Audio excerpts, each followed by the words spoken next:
Madame, mademoiselle, monsieur, bienvenue à Metro News. Voici les principaux titres qui seront développés aujourd'hui.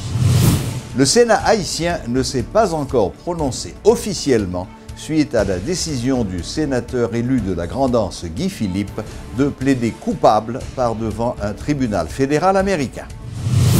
La nouvelle force armée d'Haïti comptera de 2 à 3 000 hommes de troupes selon ce qu'a fait savoir le ministre de la Défense Hervé Denis qui annonce le recrutement d'un premier contingent de 500 soldats. La mairie de Pétionville annonce qu'elle va partir en guerre contre les marchands qui occupent les trottoirs de cette commune. L'initiative, baptisée Opération Larry Blanche, sera lancée à partir de ce 1er mai. Le bureau du Sénat de la République tarde à se prononcer sur le dossier de Guy Philippe suite à la décision de ce dernier de plaider coupable des accusations de blanchiment des avoirs provenant du trafic de drogue devant le tribunal fédéral américain.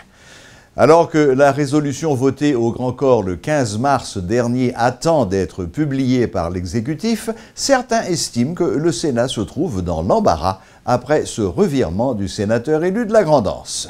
Entre-temps, députés et sénateurs, de façon individuelle, placent leurs mots sur le sujet. Luckner Garot présente les différents points de vue. Le 15 mars, après bien des discussions, 19 sénateurs sur 24 votent une résolution condamnant l'arrestation et le transfert de Guy Philippe vers les États-Unis. Remontés, les pairs conscrits exigent la mise en accusation du ministre de la Justice d'alors et des excuses de la part du directeur général de la PNH pour avoir participé à ce qu'il qualifie d'atteinte à la démocratie. Environ un mois après, l'ancien chef rebelle revient sur ses premières déclarations devant le juge fédéral et accepte de plaider coupable. Guy Philippe reconnaît donc avoir reçu de l'argent pour sécuriser des cargaisons de drogue. Au Parlement, celui qui a versé toutes les larmes de son corps le jour du vote de la résolution campe sur sa position. Le sénateur Jean-Marie Ralph Fétière minimise le nouveau statut de son ami Guy. Le Sénat défend un principe. Mais Guy Philippe a plaidé coupable. OK.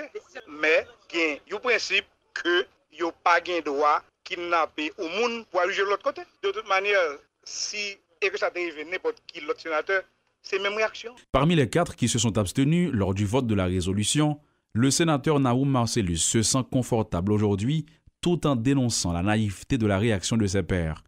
L'élu du Nord n'estime toutefois pas que le Grand Corps devrait être embarrassé par ce rebondissement dans l'affaire de Guy Philippe. Une situation qui est très délicate, que nous ne pouvons pas aller force sur lui.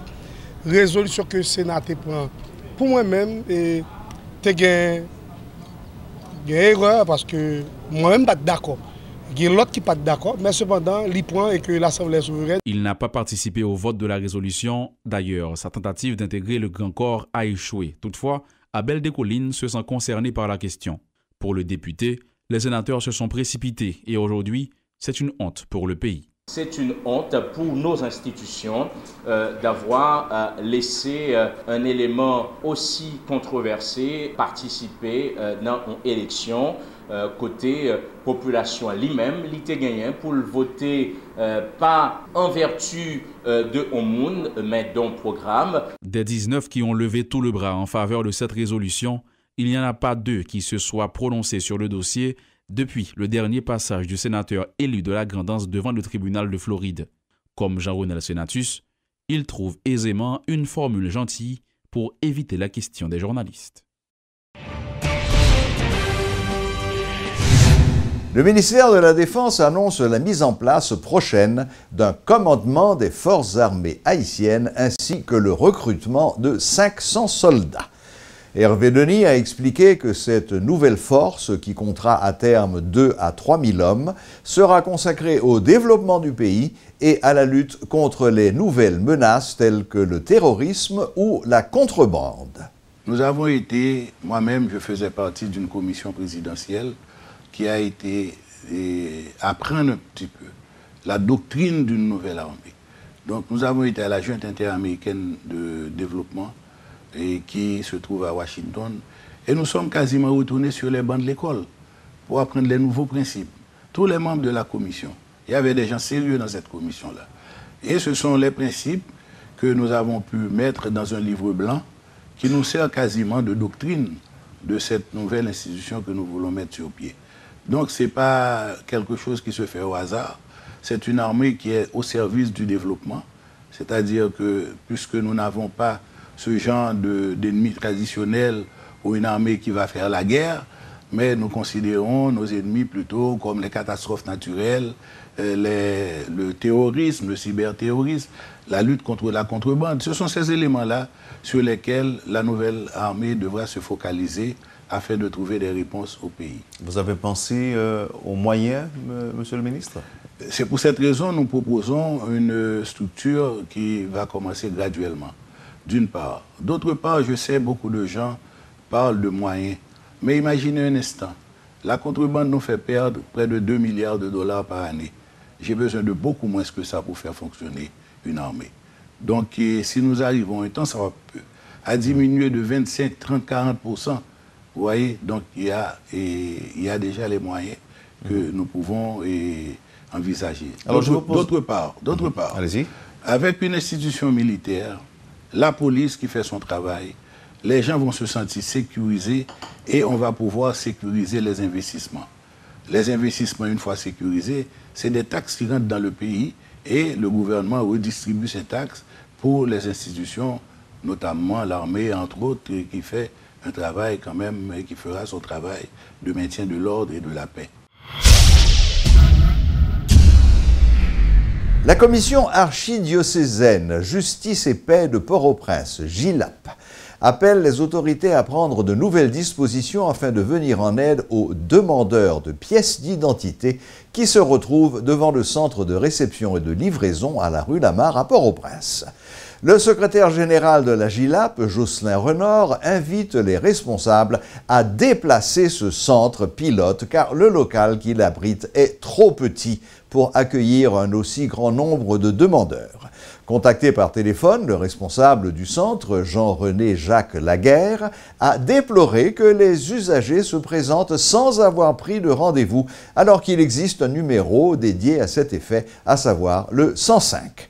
Suivez ce reportage de Julie Archil. L'inauguration des nouveaux centres de réception ou de livraison des documents d'identité avait pour but de décentraliser ces services afin de mieux servir la population. À l'origine, nombreux sont ceux qui croyaient que tout allait changer rapidement pour les demandeurs. Ce qui serait possible si les autorités s'étaient donné la peine de communiquer avec la population sur l'existence ou encore sur le rôle de ces nouvelles structures. En effet, selon la JILAP, la déconcentration des services de livraison de pièces d'identité aurait dû être mieux structurée. D'après constat qu'il a fait, l'objectif n'a pas atteint. Parce que le président, l'objectif c'était de déconcentrer le bureau et puis pour la population capable de un service plus facile, eh bien, nous constatons, c'est vrai, bureau déconcentré, mais pour la forme. À quoi servent les nouveaux centres de réception et de livraison des documents d'identité s'ils doivent fonctionner au même rythme que les administrations centrales où la situation des demandeurs n'est pas prête de s'améliorer? C'est questionné le secrétaire général de la JILAP. La commission a recommandé pour changer le bureau ça, parce qu'elle n'est pas appropriée pour recevoir tout le monde ça, ou bien utiliser une autre méthode rationnelle, correcte pour ça. En réaction, le responsable du CRLDI de la rue Lamarre reconnaît que l'espace du centre est trop petit, mais il dit croire qu'il s'agit plutôt de problèmes de communication. Nous avons informé le public que nous avons un numéro 105 disponible. Côté que nous avons carré puis au point de rendez-vous et à partir de cela, il y a bien une date bien précise le cap d'une fête dépôt. Document que vous avez pour le cap d'une pièce d'identité que vous avez besoin. Malheureusement, j'ai l'impression que le message n'a pas été passé. Nous avons recevoir 40 000 chita. Donc, si vous avez 100 personnes qui viennent faire demande, imaginez une soixantaine quand même qui dehors la rue. Notons qu'un nouveau centre sera inauguré bientôt à Carrefour et à Delma, dans l'objectif de renforcer cette initiative de décentralisation des services d'identité. Les habitants de Tabar et de Pétionville disposent déjà de leur propre succursale du CRLDI. Le maire de Pétionville a lancé ce mardi une initiative baptisée Opération Larry Blanche. En conférence de presse, Dominique Saint-Roch a fait savoir qu'à partir du 1er mai, la mairie, de concert avec la police, procédera au déguerpissement de tous les marchands qui occupent les trottoirs. Ils devront dès cette semaine se rendre au marché qui a été conçu pour eux selon l'édile de la commune. Reportage chez la Louis-Joseph et Guitry Choisy. Pétionville se trouve dans un état lamentable depuis quelques années, un constat du maire de la commune. Dominique Saint-Roch se montre préoccupé au plus haut point. Nous voyons que Pétionville, que nous connaissons longtemps, qui était un joyau, sorti pour le tourner dans nous, ils ont dit pour toi. Nous disons non, nous ne pouvons pas continuer à tolérer toute la rue, tourner marché, tout trottoir, c'est banque bolette, toute la rue, c'est garage, qui mettent plus blocus et insécurité. Entre préoccupations et regrets, il faut agir, d'où la mise en place de l'opération La Rive Blanche. Lancée ce mardi par la mairie de Pétionville, cette action qui s'inscrit dans le cadre de la lutte visant à régénérer la commune passera à sa phase d'application à partir du 1er mai. Dans la date ça, à partir de minuit, tout ça qui est dans la rue, qui a empêché les gens avec machine circuler à sortir. Tout trottoir nous tourne les garages net, machine de tous côtés. Sur tout trottoir, c'est matériaux de construction. Donc, à partir de lundi, nous pourrons prendre décision nous-mêmes pour que nous retirions tout ça au sous-trottoir. Le maire de Pétionville est ferme. Plus question d'accepter l'inacceptable, répète-t-il sans cesse. Dominique Saint-Roch, qui appelle les Pétionvillois à une prise de conscience citoyenne, annonce dans l'intervalle que des dispositions ont été prises pour inciter les commerçants à regagner les marchés. Mais avant de ça, arrivé, mairie en guettant fait un projet 100 mètres de gabillonnage dans le marché Télélé qui est capable d'abriter plus passer 2000 à 3000 marchands. Nous faisons un gros passé-main dans le marché dans Cocoyer, côté que différents blocs n'ont pas de communiquer avec l'autre. Nous faisons un passé-main pour que nous fassions des passerelles qui pour permettre que les marchés soient capables opérationnels et que les gens soient capables d'acheter dans le marché. L'opération La Rive Blanche sera menée conjointement par la mairie de Pétionville et la justice. Les contrevenants sont donc passibles de sanctions, prévient l'édile de la commune.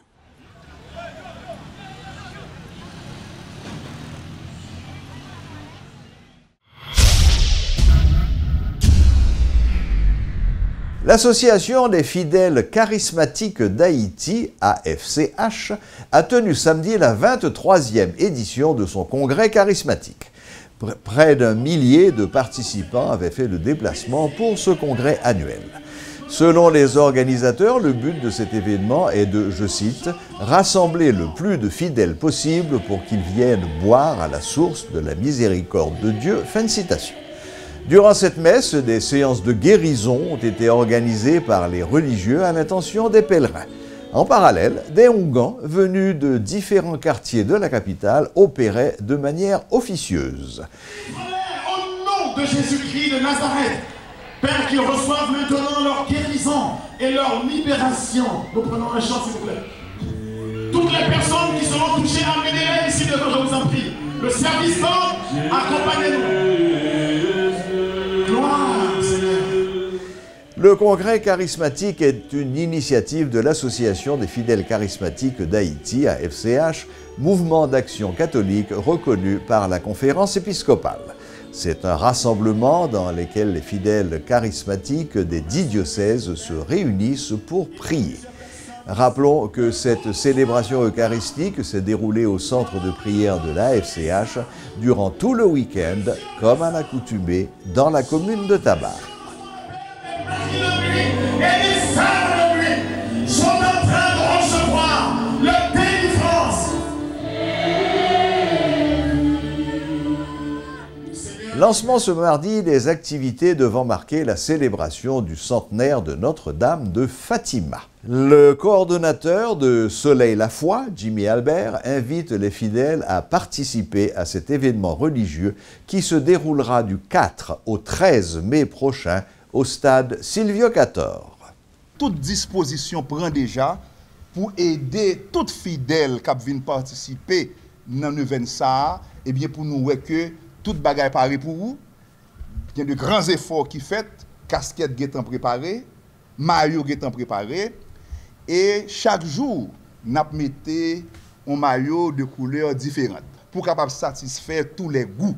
Une façon pour très à l'aise pour vivre l'événement, son temps de grâce, et c'est une façon tout ou porter couler dans façon que ou aider paroisse là, ou aider chapelle Notre-Dame de Fatima à avancer, les ou procurer en maillot, nous préparer livrer à déjà, a gagné fanion, a gagné cierge parce que le 13 nous pas gagner une grande procession bagay wololoy, la vierge pour aller prendre béton dans mettant peuple, c'est le 13 dans l'après-midi à partir de 2h et bien n'a rassemblé comme le peuple d'Israël, c'est-à-dire n'a monté avec mon mari dans mitan nous. Eh bien, pour événement ça, nous préparer plus de 6000 cierges déjà, parce que son procession au flambeau, que nous avons organisé, belle bagaille, tant qu'on a fait la Fatima, nous-mêmes en Haïti, nous avons fait même bagaille là tout, c'est même l'église là, dans l'esprit communion, eh bien, la Vierge Marie pral trôner dans mettant peuple là. Donc, son événement vraiment d'importance, un événement majeur, mes amis. Le 13 mai 1917, le ciel était visité terre. Et ça va le faire 100 ans. Voilà, la boucle est bouclée. Merci de votre fidélité et à la prochaine, même heure, même chaîne.